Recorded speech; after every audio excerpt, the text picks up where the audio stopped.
à vivre de l'apiculture. L'activité nécessite une attention constante. Il faut vraiment contrôler leur état en permanence. Souvent, elles sont pas en bonne santé.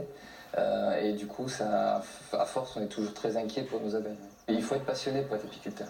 Les nouveaux apiculteurs sont de plus en plus nombreux. Et comme Benoît, ils investissent petit à petit dans du matériel et des outils pédagogiques pour partager leur passion. Je me dis que j'ai un métier qui apporte quelque chose. Voilà. L'apiculture n'a jamais été autant à la mode. Sans doute grâce à une prise de conscience de l'importance et de la fragilité des abeilles. Dans le Périgord, cette association propose des cours d'élevage au grand public. En 15 ans, la fréquentation a été multipliée par 3. Alors là, il y a du monde et il y a des couvains, et des jolis couvains, tout est plein. Tenir une ruche ne s'improvise pas.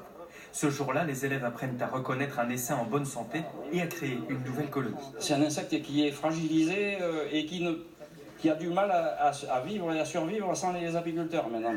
Ce qui n'est pas normal. Parce qu'il n'y avait pas l'homme sur la terre, qu'elles étaient là. Anita Meunier en a fait un projet de retraite après 40 ans de travail comme DRH à Paris. Ah, moi j'ai 4 ruches et je veux m'arrêter là parce que c'est une passion. Je m'occupe d'une société d'abeilles. Voilà, avec ses conflits, c'est parce qu'il y a des conflits, il y a toute une vie dans une ruche. Depuis 1 an, Anita vient au rucher école pour se perfectionner. Et l'émerveillement n'est jamais bien loin. C'est fabuleux, oui, de voir la vie comme ça, qu'on ouvre et qu'on regarde.